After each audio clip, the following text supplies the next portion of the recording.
What's up on this fine 6 a.m. morning? And the reason it's 6 a.m. is because I don't sleep very well, being an old people. So let's get out here and start fiddling for the day. Whoops. Right, now, the project. The project seems to be causing a lot of confusion for some people. Let me just put my coffee down there.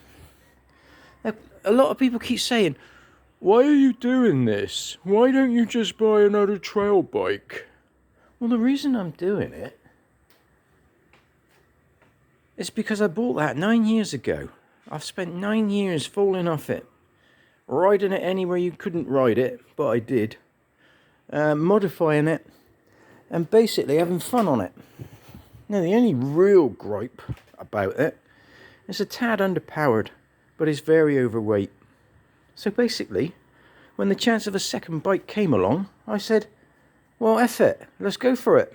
Let's see what we can do to make it as skinny as possible. As for other trail bikes, yeah, look, there's trail bikes there, look. I got a shed down the bottom with a couple more in them. But this one I know, if I go up in the mountains, it will bring me back every time. Even if I throw it off the side of a mountain, I can still pick it up, it will start, and it will take me home. And that's why I'm building a second CRF. And the other reason is, I'm the only idiot that's doing it. So, if anybody wants to talk about it anywhere in the future, you have to reference me. Anyway, that's a 301. And it's sitting under a cover because I can't find the circlips for the piston. So until we get some brand new circlips arrive, that's going to have to stay there. Oh, and that's the other thing with these things too. If I want parts for it, I go online, I order the parts, and then a day or two later, they arrive. And when they arrive, their actual cost is virtually nothing. So I can just change anything I want to change in that engine for less than a bloody night on the beer. So, look at that, all that lot there, look. That probably didn't even cost me 4 bottles of beer. Well, no, nowhere near that much. But anyway, that's another reason for riding one of these things. Did I mention that 9 years ago, the price I paid for that, I can get back today. It's still worth the same money as what I paid for it, even after what I've done to it. So that's another reason to stick with the Hondas. Anyway, bit by bit, we've been cutting things off and weighing them on the trusty scale. But what we're going to do at the end is we're going to do a side-by-side. We're going to get the one I've been riding all done up, ready to ride, take it down and weigh it, and then we're going to get this thing that I've built, kit it out exactly the same so it's rideable, and then take that down and weigh that, and then we'll know the difference between the two. The other reason I'm playing around with all this lot is learning. Might as well learn about what you're riding. One of the interesting things here is this big block of wires, which I've disassembled. I'm trying to put it back together so you can identify it on the bike. There. That lump there, look. That's basically all earths in that connector pack there. See that? I mean, that's pretty fascinating. It's all earths. But they're not all connected in one lump. They're connected in a series of 2. Which I can't, yeah, if you look down the end. So you got like 6 on one side and 3 on the other, something like that.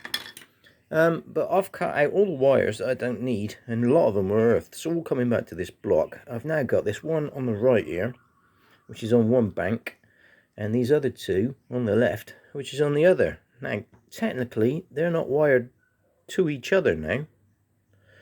So I'm going to have to work out what to do with them. I might even take that out even further, because basically, if they can all get away with living together, I'll just solder them up in the loom. So, that's one little thing to learn. The other little thing we learned is all the safety gear, the safety wiring and all that stuff. There's no use for most of it. And it all leads back to the ECU with one trigger wire, which is there.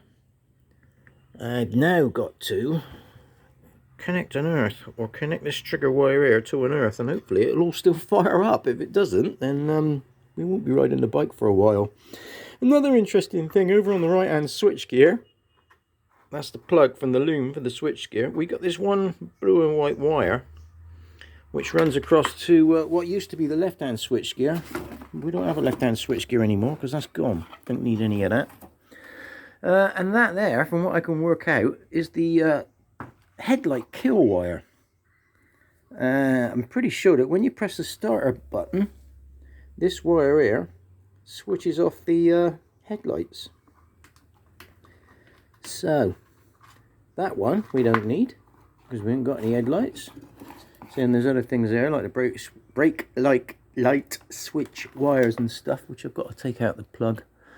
But yeah, all that messing about there, I managed to gain an extra 400 odd grams, which is almost as much as I cut out of the frame. So this is pretty much how we're going. This is the pile of things that need to be done, but I'll be perfectly honest with you, forget the stock pipe there. There's not much you can take off any of that now, really.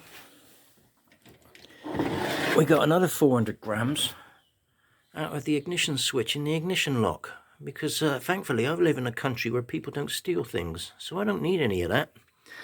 So I've adapted the yoke to put the switch back in it without any of the metal junk that was on there, and I'll just have to make a little cover to go on that, which is not a big deal, but we'll do that later on.